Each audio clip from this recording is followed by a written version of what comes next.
Pour être vous-même, vous devez être ensemble. Mais vous ne pourrez pas vous développer seul. Donc il faut apprendre à travailler ensemble. C'est un premier point qui est très important. Le second point, c'est d'arriver à articuler une compétence très spécialisée, une compétence de niche, la plus spécialisée possible, avec une vision d'ensemble de la société et du rôle de l'avocat dans la société.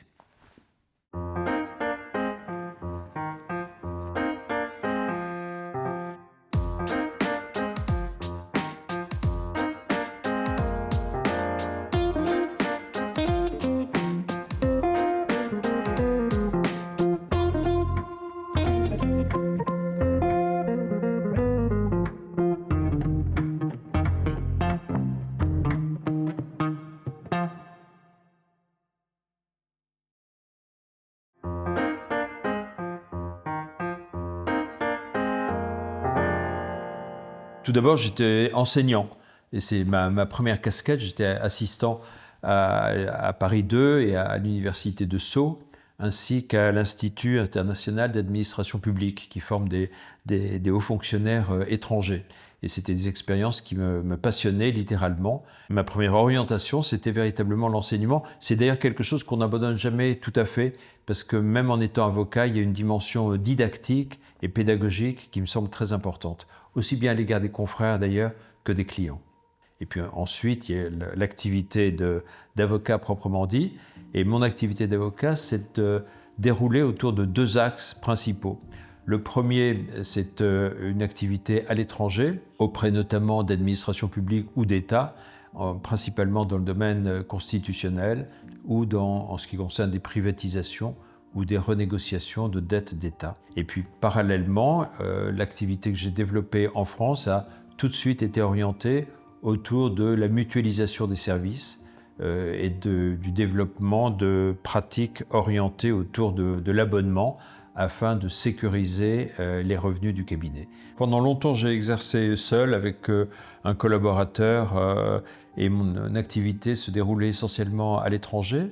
Et puis à un moment donné, j'ai réalisé que le monde changeait rapidement et que pour avancer, il fallait à tout prix ne pas être seul. C'était très important. Mais en même temps, il fallait concilier le fait de ne pas être seul avec ce besoin farouche d'indépendance qu'ont les avocats, ce qui est tout à fait naturel et qui est une partie de leur qualité, de ce qu'ils peuvent apporter aux autres. Et c'est comme cela qu'on en est arrivé à élaborer le concept d'avocat qui consiste à être indépendant ensemble. J'étais très conscient du caractère aléatoire de la profession, d'une part, du rôle important qu'ont les charges qui sont croissantes dans le chiffre d'affaires que réalise un avocat, et par conséquent, pour pallier les inconvénients de ces aléas, il m'a semblé important de sécuriser et de lisser les revenus, d'une part en mutualisant les charges et d'autre part en développant une politique d'abonnement auprès de nos clients. Et depuis, nous avons développé cette dimension de mutualisation et d'abonnement qui aujourd'hui prend une tournure particulière avec l'arrivée massive et très rapide de l'intelligence artificielle à travers un programme que nous développons au sein d'Avocap et qui s'appelle DAD. DAD, ça veut dire le droit au droit. Et le droit au droit, ça consiste à mettre en place le procédé suivant. Dans un premier temps, nous identifions un panel précis d'activités. Dans un deuxième temps, nous sourçons les datas correspondant à ce segment. Dans un troisième temps, nous travaillons avec des développeurs de très haut niveau, qui sont des polytechniciens ou des enseignants à l'école normale sup, qui mettent en place les algorithmes et l'intelligence artificielle dont nous avons besoin.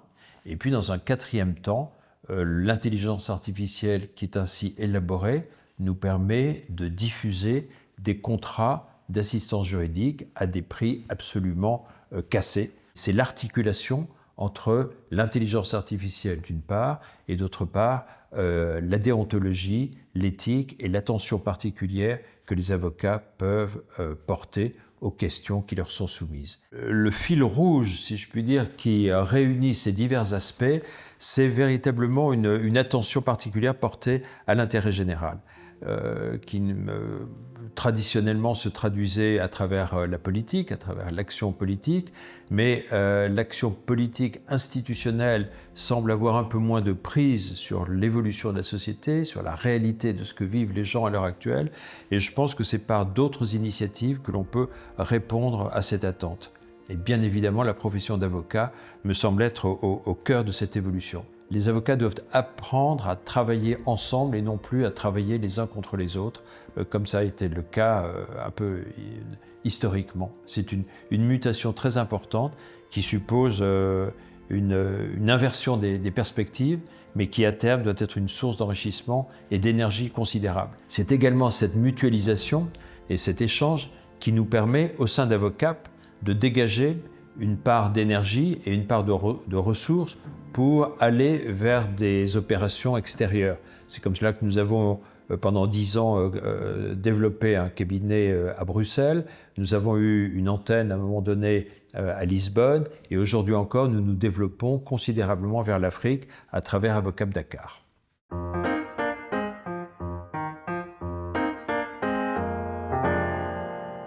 Des rencontres avec certains de mes professeurs et certains de nos confrères. Et je voudrais en citer 3 peut-être parmi les professeurs. Et le doyen Vedel, qui m'a énormément inspiré et aidé. Dominique Rousseau, qui est un de mes amis, professeur de droit constitutionnel, et qui accompagne notre démarche. Et puis parmi les confrères, je voudrais en citer 2. Le premier, c'est le bâtonnier Claude Luçon, qui a pour moi été une source d'inspiration et un exemple, ainsi que le bâtonnier Adair. Voilà, l'un et l'autre m'ont beaucoup apporté à travers les échanges que j'ai pu avoir, et j'ai essayé de prolonger ces échanges en exerçant pendant 6 ans un mandat au sein du Conseil national des barreaux.